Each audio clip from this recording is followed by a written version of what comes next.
Hello everyone, Hindi साहित्य संगम के इस यूट्यूब चैनल पर आप सभी का बहुत बहुत स्वागत है। पहली क्लास में हम लोग 30 प्रश्न पढ़ चुके हैं, जो 8 प्रश्न इंग्लिश के थे और 22 प्रश्न हिंदी के थे, जो सबके लिए कंपलसरी था ये कि उसमें क्वालिफाइंग होना ज़रूरी है। ठीक है, तो इसके बाद से हम लोग पढ़ेंगे हिंदी के जो 80 प्रश्न हैं उसको। बाकी जो 40 प्रश्न जीएस के हैं उसको हम लोग बाद में पढ़ेंगे, पहले सब्जेक्ट पढ़ लेते हैं। ठीक है, तो चलिए शुरू करते हैं हिंदी के प्रश्नों को। आप लोगों की पढ़ाई कैसे चल रही है? अभी बीच में सरस्वती पूजा होने के कारण क्लास नहीं हो पा रही थी, लेकिन अब क्लास रेगुलर चलेगी। ठीक है, प्रश्न नंबर 70 के बाद 71 नंबर प्रश्न से हिंदी के प्रश्न दिए गए हैं। तो चलिए शुरू किया जाए आज का प्रश्न। इसमें आप लोग देख रहे हैं कि गद्यांश दिया हुआ है। सबसे पहले इसको हम जूम कर लेते हैं, क्योंकि जो लोग मोबाइल में देखते हैं उन लोगों को दिखता नहीं है सही से। ठीक है, अब सही हो गया। तो इसमें ये गद्यांश दिया हुआ है, अपठित गद्यांश। इसको सबसे पहले हम लोग पढ़ेंगे, उसके बाद से इसी से रिलेटेड यहाँ प्रश्न पूछा गया है। ठीक है, कितने प्रश्नों का आंसर इस गद्यांश से देना है आप लोगों को इसमें ऊपर दिया गया है निर्देश में ये दिया गया है कि प्रश्न संख्या 71 से 80 तक यानी टोटल 10 प्रश्न हैं। 10 प्रश्नों का आंसर आप लोगों को देना है इस गद्यांश से। तो चलिए गद्यांश पढ़ते हैं। यहाँ लिखा है निर्देश में कि निम्नलिखित अपठित गद्यांश को ध्यानपूर्वक पढ़िए और पूछे गए प्रश्नों के सही विकल्प चुनकर उत्तर पत्रक में चिन्हित कीजिए। ठीक है, ज्ञान के परिदृश्य में पूरा विश्व तेजी से परिवर्तन के दौर से गुजर रहा है।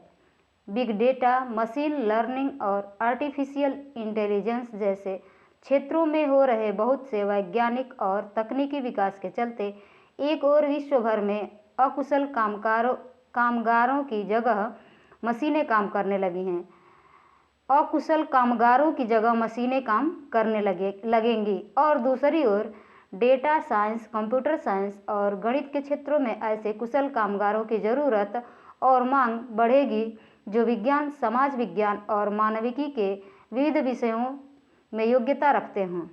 आगे दिया है कि जलवायु परिवर्तन, बढ़ते प्रदूषण और घटते प्राकृतिक संसाधनों की वजह से हमें ऊर्जा, भोजन, पानी व स्वच्छता आदि की आवश्यकताओं को पूरा करने के नए रास्ते खोजने होंगे और इस कारण भी जीव विज्ञान, रसायन, भौतिक विज्ञान, कृषि, जलवायु विज्ञान और समाज विज्ञान के क्षेत्रों में नए कुशल कामगारों की जरूरत होगी।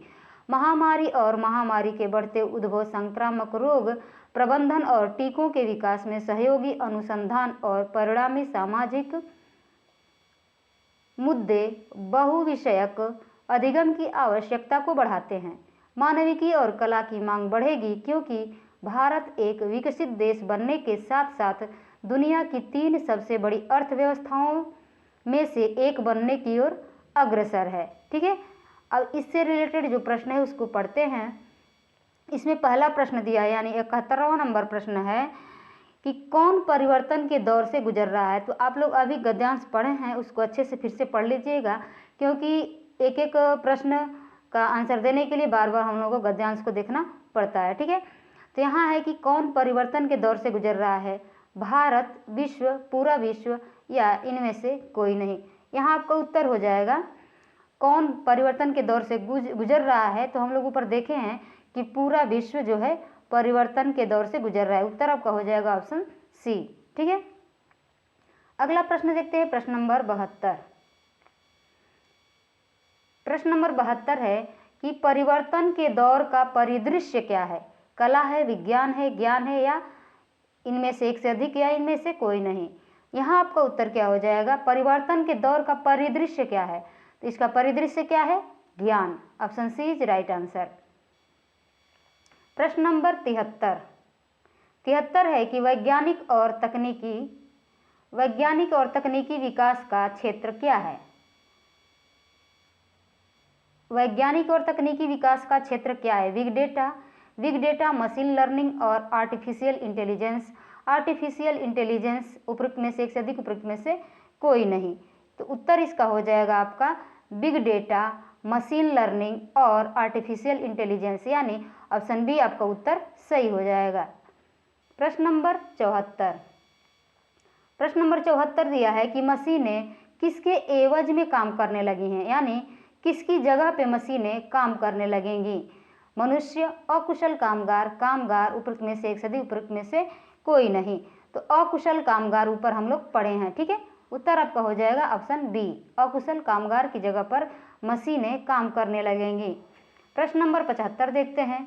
कुशल कामगारों की मांग किस क्षेत्र में बढ़ेगी? डेटा साइंस, कंप्यूटर साइंस, गणित, उपरोक्त में से एक से अधिक या उपरोक्त में से कोई नहीं। तो यहाँ सब में ये इसकी मांग बढ़ेगी, डेटा साइंस में भी और कंप्यूटर साइंस में भी और गणित में भी कुशल कामगारों की मांग बढ़ेगी। इसलिए आपका उत्तर क्या हो जाएगा? ऑप्शन डी, उपरोक्त में से एक से अधिक। प्रश्न नंबर 76 देखते हैं। प्रश्न नंबर 76, हमें नए रास्ते खोजने होंगे ऊर्जा के लिए, ऊर्जा, भोजन, पानी व स्वच्छता आदि के लिए, घटते प्राकृतिक संसाधन के लिए, उपरोक्त में से एक से अधिक या उपरोक्त में से कोई नहीं। उत्तर आपका हो जाएगा ऑप्शन बी। ऑप्शन बी आपको उत्तर सही हो जाएगा। ऊर्जा, भोजन, पानी व स्वच्छता आदि के लिए हमें नए रास्ते खोजने होंगे। प्रश्न नंबर 77 है, नए कुशल कामगारों की जरूरत किन क्षेत्रों में है? जीव विज्ञान और रसायन, भौतिक विज्ञान, कृषि, जलवायु विज्ञान, समाज विज्ञान, उपरोक्त में से अधिक या उपरोक्त में से कोई नहीं।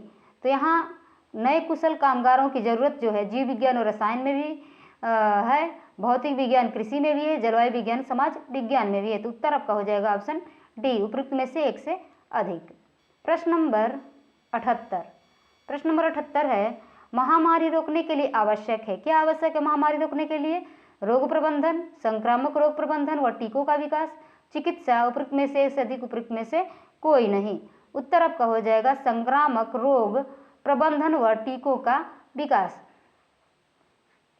यहाँ एक चीज और हो सकता है कि उपरोक्त में से एक से अधिक कोई लगा सकता है, ठीक है, लेकिन गद्यांश का मतलब और गद्यांश से संबंधित पूछे गए प्रश्नों का उत्तर देने के लिए आपको एक्स्ट्रा दिमाग नहीं लगाने की जरूरत है। जो गद्यांश में दिया गया है हम उसी में से आंसर देने की कोशिश करते हैं, ठीक है।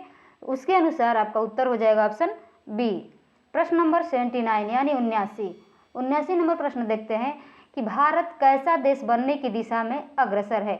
विकसित, अर्धविकसित, अविकसित, उपरोक्त में से एक से अधिक या उपरोक्त में से कोई नहीं। उत्तर क्या हो जाएगा आपका? विकसित देश बनने की दिशा में अग्रसर है क्या?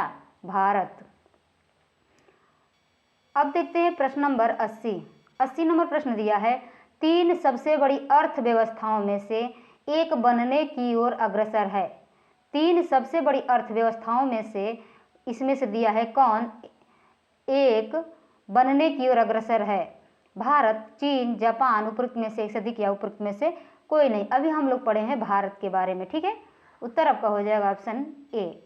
अब देखते हैं प्रश्न नंबर 81। 10 प्रश्न उस गद्यांश से पूछे गए थे, फिर दूसरा गद्यांश आ गया, तो इस गद्यांश में 81 से 85 यानी 5 प्रश्न यहाँ से पूछे गए हैं। तो आइए पढ़ते हैं गद्यांश को, ठीक है। निर्देश में दिया है कि प्रश्न संख्या 81 से 85 तक निम्नलिखित अपठित गद्यांश को ध्यानपूर्वक पढ़िए और पूछे गए प्रश्नों के सही विकल्प चुनकर उत्तर पत्रक में चिन्हित कीजिए। तो आइए पढ़ते हैं। बंकिम चंद्र चटर्जी द्वारा संचालित बंग दर्शन मासिक पत्रिका उनके देहांत के बाद बंद हो गया।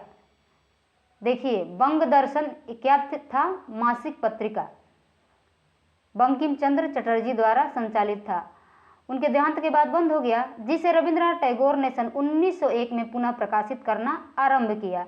यह सब साहित्य द्वारा सामाजिक प्रगति का एक साधन तो था ही, पर रवि बाबू यानी रविंद्रनाथ टैगोर के बारे में कहा जा रहा है कि रवि बाबू इसके माध्यम से राजनीतिक अन्याय के विरुद्ध भी आवाज उठाया करते थे। जब दक्षिण अफ्रीका की बोअर जाति की हत्या गोरों ने की, तब रवि बाबू ने गोरों के इस घृणित कार्य का विरोध करने के लिए कई लेख बंग दर्शन में लिखे थे। आगे पढ़ते हैं।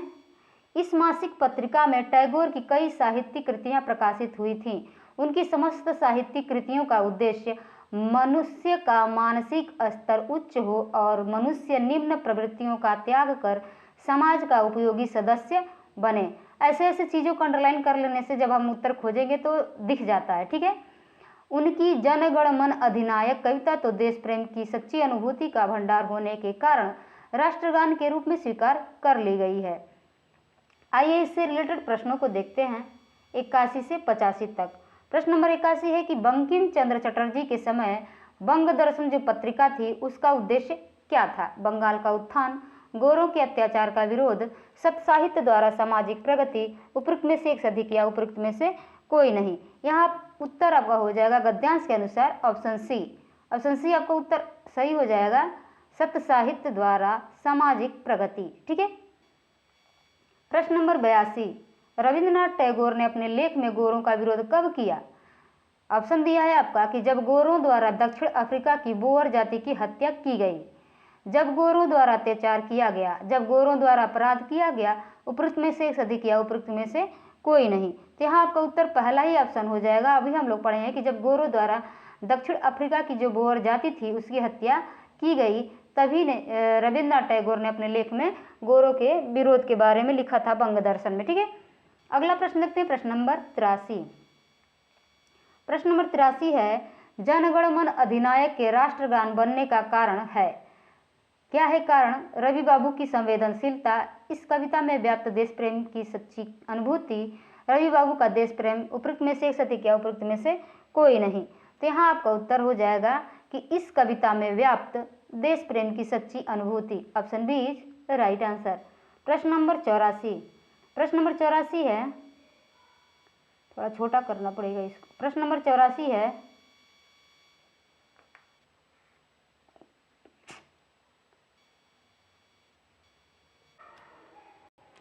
प्रश्न नंबर 84 दिया है कि रविंद्रनाथ टैगोर ने बंग दर्शन पत्रिका का पुनः प्रकाशन किया। कब किया?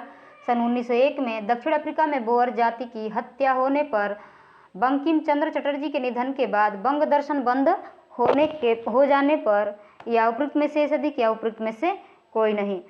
तो इसमें आपका उत्तर हो जाएगा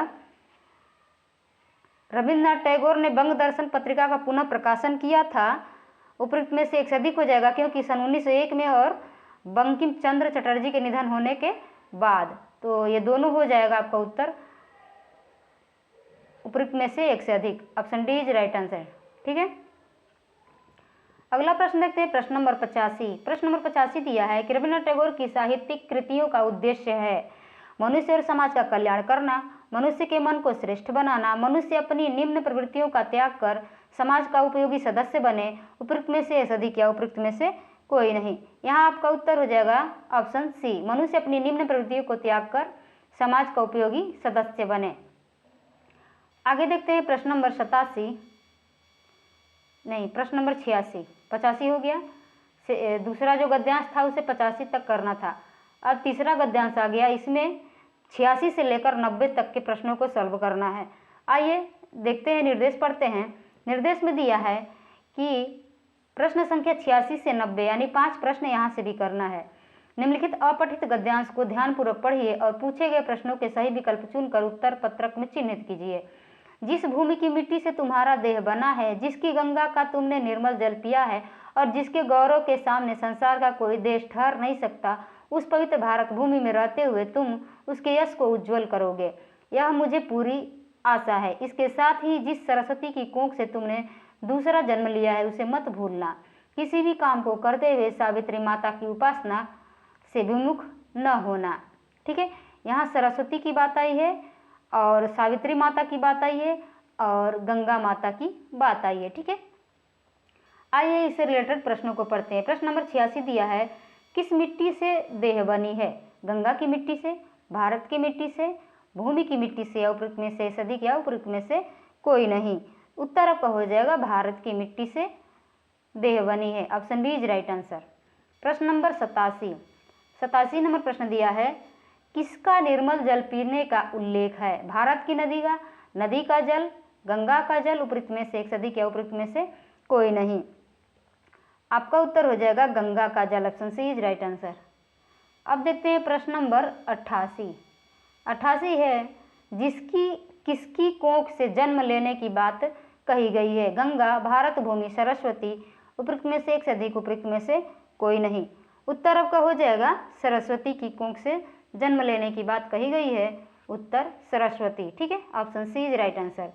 प्रश्न नंबर 89, किसी भी काम को करते हुए किसकी उपासना की बात कही गई है? गंगा, सावित्री माता, भारत माता।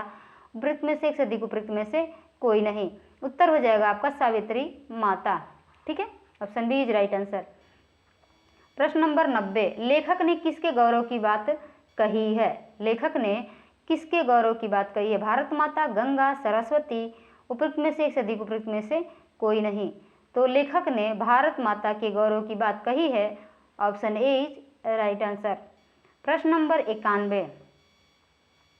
91 नंबर प्रश्न जो है, यहाँ से व्याकरण शुरू हो रहा है। ठीक है, पहला प्रश्न दिया है यानी 91 नंबर, प्रयोग के आधार पर सर्वनाम के कुल भेद हैं। बहुत ही इजी प्रश्न है कि प्रयोग के आधार पर सर्वनाम के कुल कितने भेद हैं? 4, 5, 6। उपयुक्त में से एक से अधिक या उपयुक्त में से कोई नहीं। इसका उत्तर हो जाएगा ऑप्शन सी 6। 6 वो कौन कौन से हैं? आप लोगों को मैं कई बार पढ़ा चुकी हूँ जब बीपीएससी का एग्जाम होने वाला था। तो ठीक है, तो सर्वनाम कौन कौन से हैं कमेंट करके जरूर बताइएगा। मैं यहाँ पे बता दे रही हूँ। पुरुषवाचक, पुरुषवाचक, निजवाचक, निजवाचक, पुरुष निज निश्चय, निश्चयवाचक,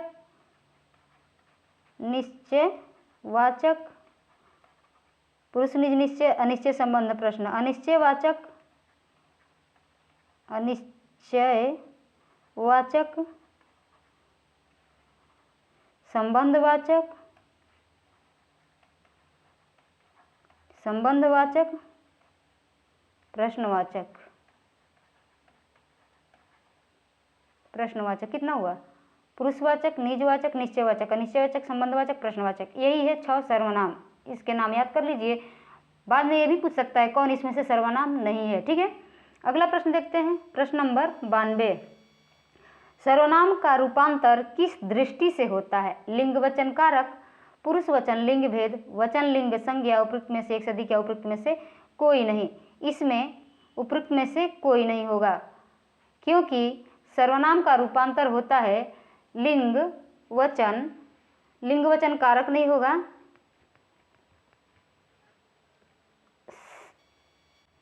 पुरुष वचन और कारक, ये 3 याद रखिए। पुरुष वचन और कारक। लिंग वचन कारक, यहाँ लिंग दे दिया है इससे ये गलत है। पुरुष वचन यहाँ कारक देना चाहिए, लिंग भेद है इसलिए गलत है। वचन लिंग संज्ञा। सर्वनाम का रूपांतर पुरुष वचन और कारक की दृष्टि से होता है। ये तीनों को याद कर लीजिए। ये 3 जहाँ दिया जाए वहाँ उत्तर सही हो जाएगा, क्योंकि अगला आपको ऑप्शन दे सकता है पुरुष वचन और कारक दे देगा, उपयुक्त में से एक से अधिक, उपयुक्त में से कोई नहीं। ये 3 ही आपको याद रखना है कि सर्वनाम का रूपांतर पुरुष वचन और कारक की दृष्टि से होता है। अगला प्रश्न देखते हैं। प्रश्न नंबर 93 दिया है, विशेषण के भेदों के वर्गीकरण का आधार क्या है? विशेषण के भेद किस आधार पर किए जाते हैं? गुण संज्ञा संख्या, गुण संख्या परिमाण, परिमाण गुण सर्वनाम। उपयुक्त में से एक से अधिक या उपयुक्त में से कोई नहीं। तो इसका उत्तर हो जाएगा गुण, गुणवाचक, गुणवाचक, विशेषण संख्यावाचक और परिमाणवाचक। ये सही हो जाएगा। यहाँ संज्ञा दे दिया है, संज्ञा नहीं होगा। ठीक है, यहाँ सर्वनाम दे दिया है। इसका उत्तर आपका हो जाएगा ऑप्शन बी, गुण, संख्या और परिमाण। अगला प्रश्न देखते हैं। प्रश्न नंबर 94, हिंदी में कारक कितने प्रकार के होते हैं? 8, 6, 7। उपयुक्त में से एक से अधिक या उपयुक्त में से कोई नहीं। तो हिंदी में कारक 8 होते हैं। वो कौन कौन होते हैं? कौन कौन होते हैं? कर्ता,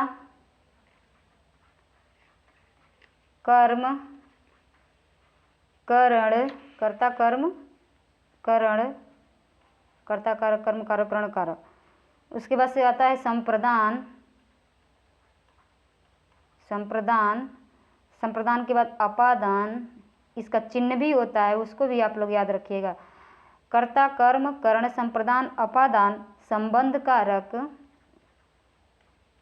संबंध उसके बाद से आता है अधिकरण, अधिकरण। उसके बाद से एक और है 1 2 3 4 5 6 7, एक और आता है संबोधन कारक। ठीक है, 8वां नंबर है आपका संबोधन, संबोधन। ठीक है, कर्ता, कर्म, करण, संप्रदान, अपादान, संबंध, अधिकरण और संबोधन। ये 2 2 4 2 6 1 7 1 8, यही 8 कारक होते हैं। ठीक है, अगला प्रश्न है 95 नंबर, को के लिए किस कारक का चिन्ह है? को और के लिए ये दोनों किस कारक के चिन्ह हैं? कर्म, करण, संप्रदान, उपयुक्त में से एक से अधिक या उपयुक्त में से कोई नहीं। उत्तर आपका हो जाएगा संप्रदान, संप्रदान। हर एक कारक का चिन्ह होता है, उसको भी आप लोग याद रखिएगा। कर्ता का होता है ने, कर्म का को, करण का चिन्ह होता है कर्ता ने कर्म को करण से, संप्रदान, यहाँ संप्रदान हो जाएगा, संप्रदान इसका चिन्ह होता है। संप्रदान को भी होता है और के लिए भी होता है, यही प्रश्न यहाँ पे पूछा है। ठीक है, को और के लिए। और अपदान का होता है, अपदान से, अपदान का होता है से, और अलगाव की स्थिति में, जब अलगाव होता है वहाँ पे से, अपदान का जो चिन्ह होता है से। उसके बाद संबंध का होता है काकी के, नानी ने, रारी रे। और अधिकरण का होता है मैं पर, और संबोधन का हे, अरे, ये सब होता है। ठीक है, अगला प्रश्न देखते हैं, प्रश्न नंबर 96 नंबर प्रश्न दिया है कि जिसके लिए कुछ किया जाए, जिसके लिए कुछ किया जाए या जिसको कुछ दिया जाए, इसका बोध कराने वाले शब्द रूप को क्या कहते हैं? जिसके लिए कुछ किया जाए, ठीक, या जिसको कुछ दिया जाए, इसके लिए कौन सा कारक आता है? अपादान कारक, अधिकरण कारक, संप्रदान कारक, उपयुक्त में से अधिक या उपयुक्त में से कोई नहीं। उत्तर आपका हो जाएगा संप्रदान कारक। अगर कहीं कुछ देने की बात की जाए तो वहाँ संप्रदान कारक होता है। ठीक है, अगला प्रश्न देखते हैं, प्रश्न नंबर 97। क्रिया के जिस रूप से क्रिया के होने का समय तथा उसकी पूर्णता या अपूर्णता का बोध, उसे क्या कहते हैं? कारक, काल, परसर्ग, उपयुक्त में से अधिक या उपयुक्त में से कोई नहीं, तो इसे काल कहते हैं। ठीक है, भूतकाल, भविष्यकाल, वर्तमान काल।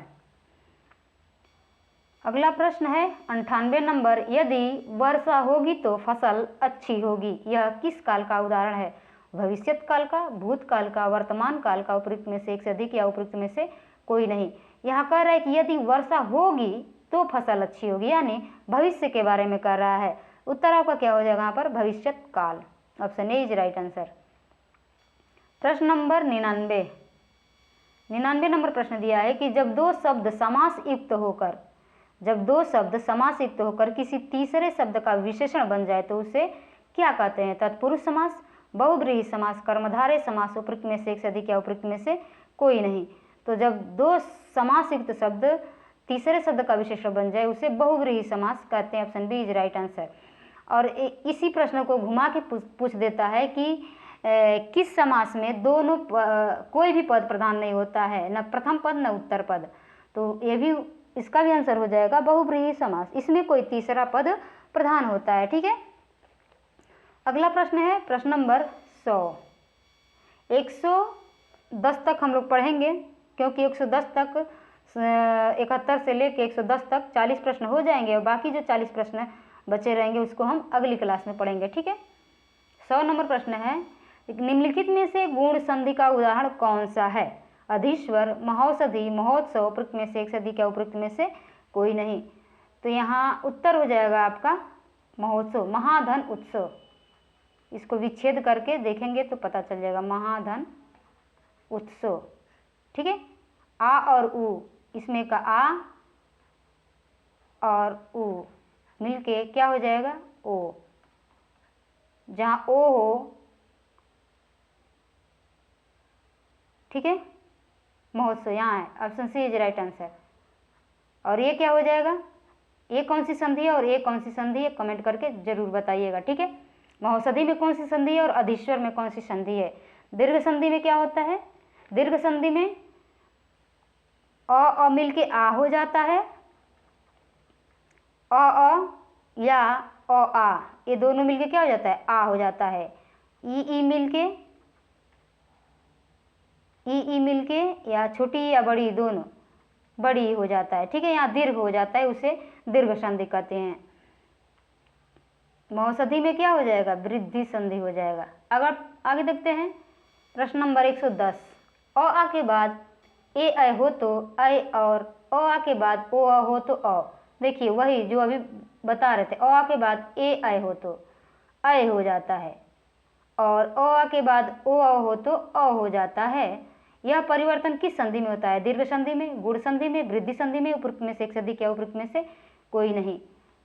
तो जहाँ दो मात्रा दिखे ऐ औ, वहाँ वृद्धि संधि होती है, ठीक है। और ए और ओ हो तो गुण संधि होती है, ठीक है। और ऐ और अ हो तो वृद्धि संधि दिखती है। दीर्घ संधि में आ, बड़ी ई और बड़ा ऊ। अगला प्रश्न है 102 नंबर, सौजन्यता, उज्ज्वल, भ्रातागण, तीनों गलत है। उपयुक्त शब्दों का शुद्ध रूप कौन सा है, इसका शुद्ध रूप बताना है। सुजनता उज्ज्वल, भ्रातृगण उपरयुक्त, सौजन्य उज्ज्वल, भ्रातृगण उपरोक्त, सौजन्य उज्ज्वल, भ्रातृगण उपरयुक्त, या उपयुक्त में से एक से अधिक या उपयुक्त में से कोई नहीं। तो सौजन्य होता है पहले ऑप्शन में, इसी ऑप्शन में है पहला सौजन्य। उज्ज्वल में हमेशा ध्यान रखना कि दोनों जो आधा होता है, भ्रातागण नहीं होता है, भ्रातृगण होता है, और उपरोक्त नहीं होके उपरयुक्त होता है। आपका उत्तर हो जाएगा ऑप्शन सी। 103 नंबर, मैं अपनी बात का स्पष्टीकरण के लिए तैयार हूँ, उक्त वाक्य का शुद्ध रूप क्या है। मैं अपनी बात का स्पष्टीकरण के लिए तैयार हूँ, इसमें बताना है कि इसका शुद्ध रूप क्या है। ऑप्शन देखते हैं, मैं अपनी बात का स्पष्टीकरण करने के लिए तैयार हूँ, मैं अपनी बातों के स्पष्टीकरण के लिए तैयार हूँ, मैं अपनी बात के स्पष्टीकरण के लिए तैयार हूँ, उपयुक्त में से एक से अधिक, उपयुक्त में से कोई नहीं। तो यहाँ उत्तर आपका हो जाएगा, मैं अपनी बात के स्पष्टीकरण के लिए तैयार हूँ। Option C is a right answer. प्रश्न नंबर 104 नंबर प्रश्न है कि निम्नलिखित में से सर्प का पर्यायवाची नहीं है, ध्यान रखिएगा, ठीक है। नहीं तो भुजंग पता है कि यहाँ भुजंग है तो बस लगा देंगे कि यहाँ सर्प का पर्यायवाची है। यहाँ है रजनीचर, भुजंग, उरग, उपयुक्त में से एक से अधिक, उपयुक्त में से कोई नहीं। तो यहाँ उत्तर आपका हो जाएगा, भुजंग और उरग सर्प का पर्यायवाची है, लेकिन रजनीचर नहीं है। रजनीचर क्या होता है, चंद्रमा भी होता है, राक्षस भी होता है, अक्सर चंद्रमा ही देखने को मिलता है, ठीक है। देखते हैं अगला प्रश्न 105 नंबर, तुम्हारी जेब खाली है, वाक्य में जेब का लिंग क्या है, लिंग बताना है। कोई भी पोर्शन छोड़ा नहीं है, लिंग हो, कारक हो, वचन हो, क्रिया हो, काल हो, सर्वनाम हो, संज्ञा हो, ठीक है। पुल्लिंग, स्त्रीलिंग, जड़, उपयुक्त में से एक से अधिक या उपयुक्त में से कोई नहीं। उत्तर आपका हो जाएगा, जेब जो है स्त्रीलिंग शब्द है, ध्यान रखिएगा। Option B is right answer. प्रश्न नंबर 106, बूंद बूंद से घड़ा भरता है, इस वाक्य में भरता कौन सी क्रिया है, ठीक है। भरता पूछ रहा है कौन सी क्रिया, सकर्मक क्रिया, प्रणार्थक क्रिया, कर्मक क्रिया, उपयुक्त में से एक से अधिक या उपयुक्त में से कोई नहीं। तो भरता है अकर्मक क्रिया है, ठीक है, अकर्मक क्रिया है। एक और बात, भर्ती कैसे लिखते हैं आप लोग, अक्सर पूछा जाता है। भर्ती एक गलत है, ऐसे जो लिखा जाता है गलत है, भर्ती ऐसे लिखा जाता है, ठीक है, भरती।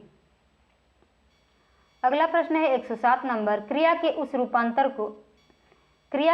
रूपांतर को कौन सा वाच्य कहते हैं। वाच्य भी पूछ लिया, कर्तृवाच्य, कर्मवाच्य, भाववाच्य, तीन वाच्य होते हैं ना।